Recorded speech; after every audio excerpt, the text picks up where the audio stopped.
My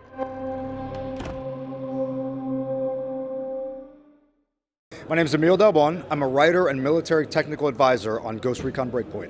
So we'll talk about a little bit about your job. What is a military technical advisor?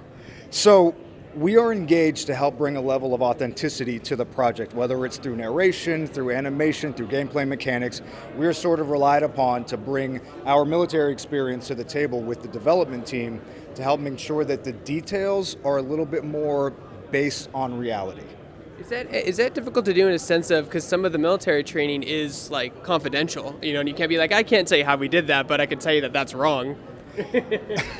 So yes, a lot of the stuff a lot of operational information we have is classified, but that doesn't mean that a lot of that information and those tactics and techniques aren't public record. So we're able to sort of take the bits that we can discuss and share, and sometimes it's maybe more outdated modalities, but are still very relevant, and still add to the overall sort of air of authenticity. It's not about being current with tactics or procedures or policies. It's about bringing a feeling of authenticity and realism to the fantasy. So like you mentioned yourself, you're also a writer. Tom Clancy's also a writer. So like talk about a little bit like this industry, especially for video games and the military tactic genre, and like how you've seen that evolve over the last 10 years. I mean, truthfully, I think the biggest sort of advances I've seen are in the quality of the writing as it pertains to sort of military authenticity. This project's a great example of that because we were given a lot more freedom to engage the narrative side of development with sort of authentic details, which really is a big reason they brought me in. My background is in screenwriting, and I was hired as a content writer, and then with my special forces background, it just became sort of common sense. Hey, let's apply those sort of past skills to the broader spectrum of development. But what I see in the writing of games is more and more characters, in particular systemic writing and AI, is given sort of more human-sounding voice that feels like authentic military voice, and that lends to the overall feeling of authenticity in the fantasy. So talk a little about the weapons and stuff in the game. Like, do you also make sure that they're authentic in the way they look, sound, and handle? Oh, absolutely. I had a tremendous opportunity to work with all of the departments in the development of this project, which was really exciting because I got to bring a lot of my experience from the military to the table, which of course is fun.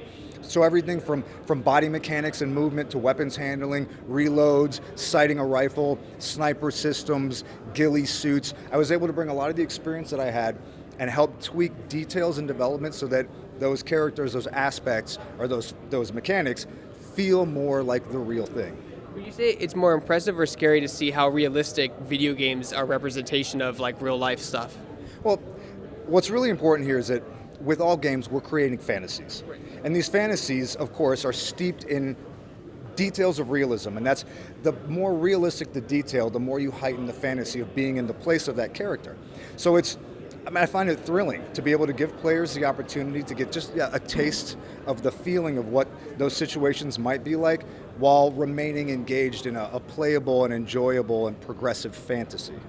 What's it like seeing military warfare evolve, more specifically in games, because you have enemies like drones now, like unmanned. We always had drones, but now we're having like drones that have much more freedom of movement, are smaller, are faster, are more deadly than they ever have been in games before. Well, this is a Tom Clancy game. And Tom Clancy universe is steeped in this brilliant, simple question, what if? What if, and then name your contingency. So the drones and the AI in this particular project is exciting because it's a relevant question. What if AI became sentient or was developed to the point that we lose control over it? So it's still a fantasy, of course, but it's steeped in these notions of reality that give the what if question this sort of plausible reality. And I think that's, kind of thrilling. Have you ever done motion capture? I have done motion capture, yes. What did you think about it when you did it? Motion capture is one of the most exciting aspects of this because the black box that you're shooting in is just that. It's a bare black box surrounded by cameras, and within that arena you can create any world you want, which is kind of fantastic. So the process of being involved, both wearing the suit and coaching actors and stuntmen, it's cool because you get to visualize the director and the creative director's vision, offer your input, and help shape the way that those scenes and that story is told. So it's exciting. It was a tremendous opportunity. What do you think it's about, specifically military stories about like ghosts? Because that's like a really popular, I guess, kind of, I would call them a class, or what would you call a ghost exactly? Like a class?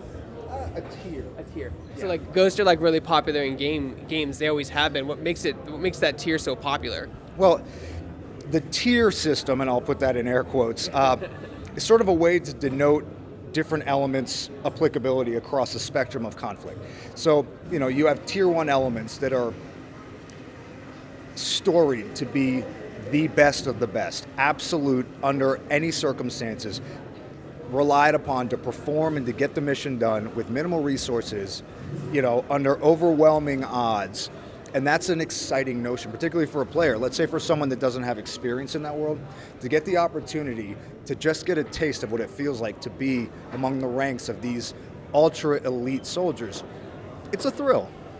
Do you think games like Ghost Recon Breakpoint and Wildlands and other Tom Clancy games help encourage people to join the military? The most important thing to remember is the fantasy aspect. We're creating the fantasy. It's not about generating interest in the military, it's about providing people with an experience that's enjoyable. There are a lot of military enthusiasts. Obviously, our player base is, full of military enthusiasts. And whether or not they ever wanted to join the military, this helps give them just a taste of what that could feel like. And the biggest aspect I think people take away from this is that sense of camaraderie. We call it brotherhood. But it's even in playing these games in a co-op mode with 3 of your buddies, you get to feel a little of that. There's some tension, some excitement, a thrill of being on a squad, performing operations, conducting missions. That's the fantasy, and really, that's the point. Is it hard when you're trying to make a game that you want to be grounded in realism, but at the same time, it is a game and it has to be fun? Yeah, well, it's about striking that balance, Yeah. right? It's about maintaining authentic and real details while remaining playable. You don't want to get bogged down in slow features or mechanics or boring details. The reality is conflict can sometimes be boring, and then it can be chaotic. The beauty of these games is that it gives you the fantasy while remaining progressively sort of moving and enjoyable.